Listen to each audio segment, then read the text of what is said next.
Welcome back, guys. Automotive Inc. here. So we are now going to have a discussion about my thoughts on who has the best 2023 diesel. We're going to leave out the 2024 L5P Gen 2. Why? Because I don't have one. But over the last 2 months, we have had all of the big three in at my place of work to drive as rentals.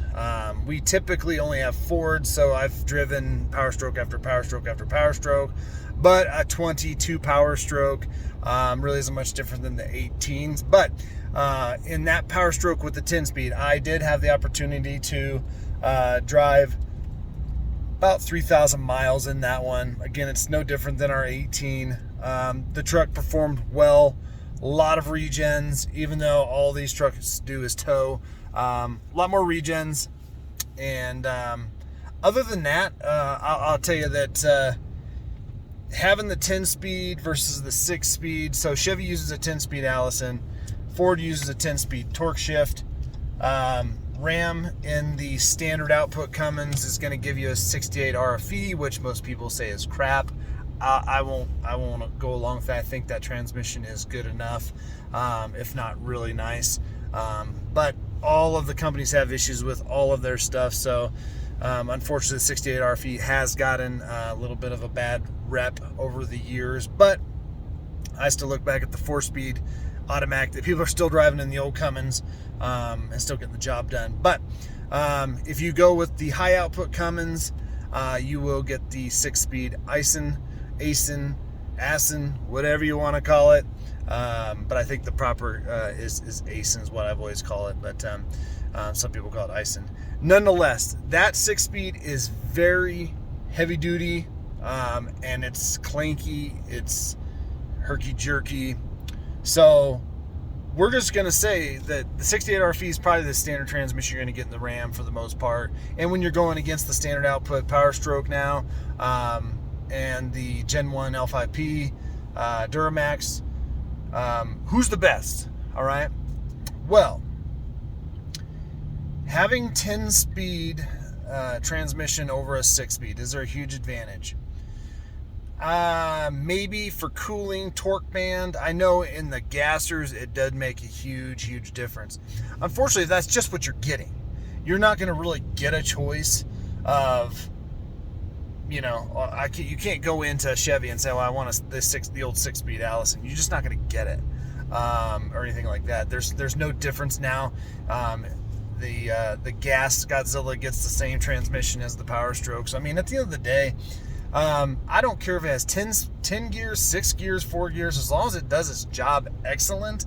I don't care. In my semis, I prefer to drive a 13-speed over an 18-speed.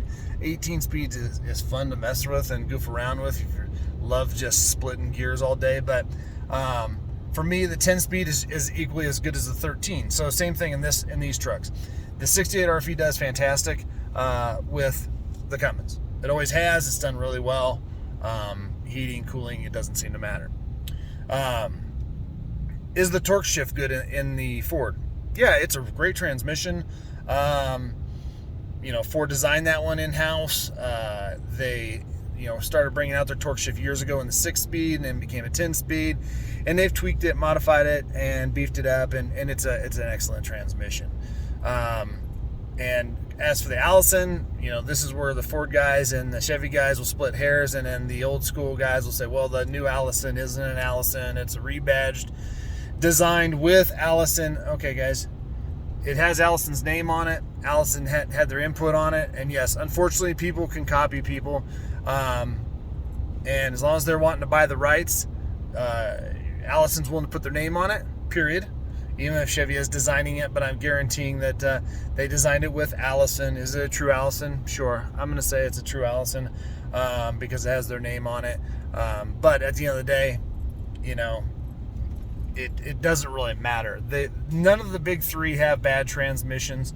And like I said, we can split hairs all day on the 68 RFE to see if it's bad or good. I've had plenty of Isons. I've had plenty of 68 RFEs. I've had zero 68 RFEs ever leave me stranded or have issues or anything like that. I did have one icing that left me stranded on the way to Glenwood Springs, then had to be towed in. So, I mean, all in all, yeah, I'm going to say that all these transmissions are just fine.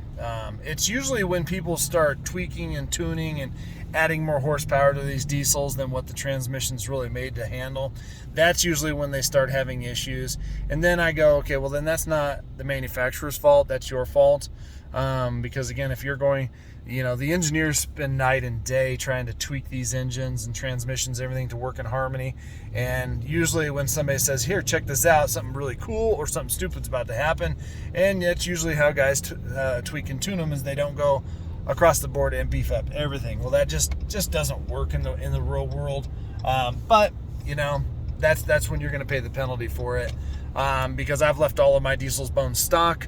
I don't delete them. I don't tune them. I don't put anything on them. I just run them how they are. And for the most part, I've had very little issue. All right.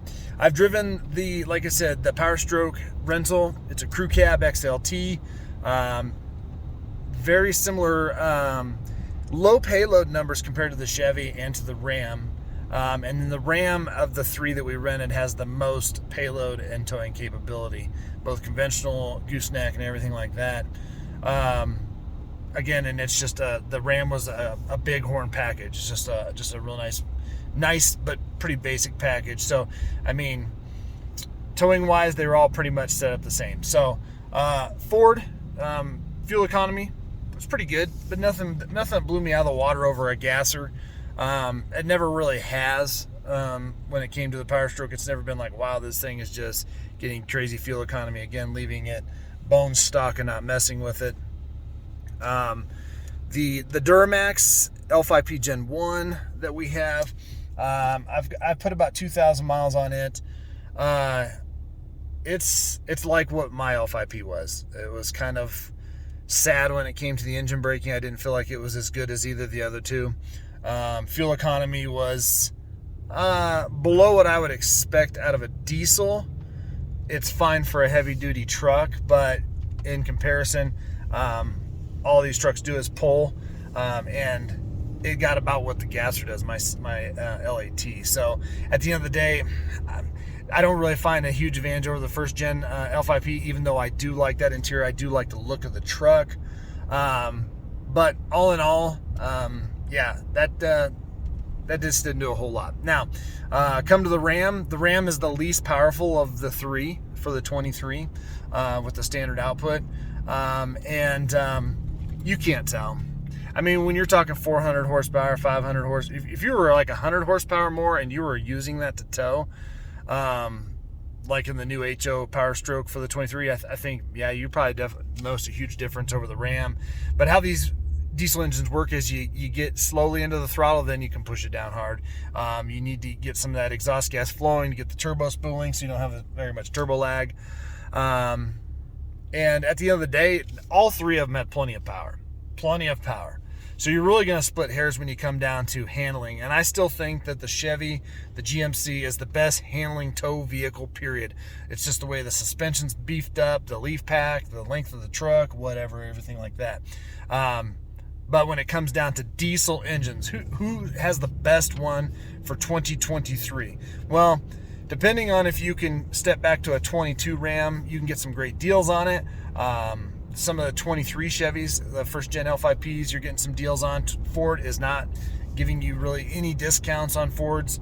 But if I was to roll in right now and buy a diesel truck, man, I wasn't going 24 L5P because I've test drove one of those, and it is way different than the Gen 1 that you're going to get in the 23.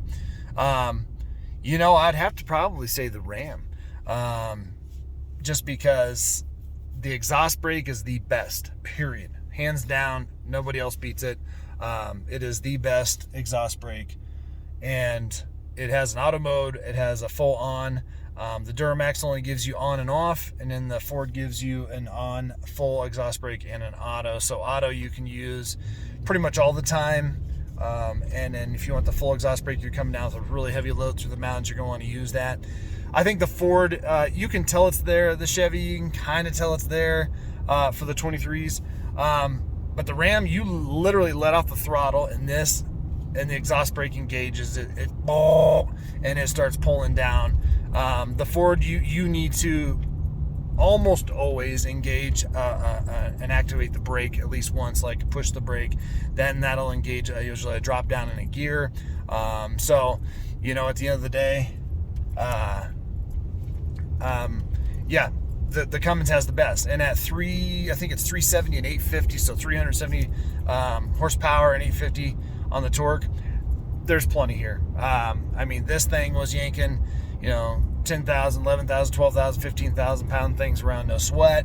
And in regards to, you know, it's hard to compare this against, you know, because there are advantages to a diesel. But that being said, most people are towing less than 15. So again, the gas engines do that. And I don't find a compelling argument, especially when they're saying, well, I'd get a Powerstroke. Well, that exhaust brake on the Powerstroke is just not as good. It's just not as good as the Cummins. It's not. I would be really excited to see a Gen 2 L5P with the exhaust brake on towing, because even on that test drive, I could tell that what they did with that engine is completely a game changer, especially when it comes to emissions control. So at the end of the day, if you're going to get a diesel for, you know, control and power and braking, well, the Cummins for 2023, I think, is the winner. Is it the fastest? No, but it's pretty dang fast. I'm not sure why there's why people are doing 0 to 60 times with diesels like it matters. But at the end of the day, I would probably say, especially because you can get a smoking deal on a 22. Now, going to a 23 Ram, getting the new mirrors, they're game changer for this truck. Not the other ones were bad, but these were so much better. And I'm going to have like a full knockdown review on that. As for why the Ram wins out of the 23 diesels, fuel economy is the best of the three that I've seen. The best I got in this was 22, doing 75 and 65, over like 100 miles. So fuel economy was the best in the Ram. In the city, it is also the best at about 15 and a half. Towing, it's about 16 and a half not towing. Best engine brake. A good smooth 6-speed transmission. So yeah, I mean, if you could take this diesel engine and this exhaust brake and slap it in the Ford to get the bigger crew cab and stuff like that, then that's pretty good. But as for towing, I mean, again, it's all about control for me. I can care how fast it really gets up to speed because my semis are slower than molasses. It's being able to control and brake. And one thing I will tell you is the Ram is a little bit smaller of a truck, so a little bit shorter of a bed. Obviously a smaller crew cab than the other two by a little bit, by, you know, like 4 or 5 inches. But the turning radius on this and maneuverability is excellent with the Ram. We find that we were able to place equipment better with this than we were with the GMC and the Ford, just because they're bigger and longer. So that's also going to play into effect when you're towing. Now somebody's going to say, well, but the Ram has a shorter bed, you need a slider. You don't need a slider, you need to just pay attention. So, you know, at the end of the day, guys, that is my choice for the 2023 diesel. If we're just going engine by engine, but we'll have a full review on the Ram truck here shortly. Thanks a lot, guys. See you on the next one.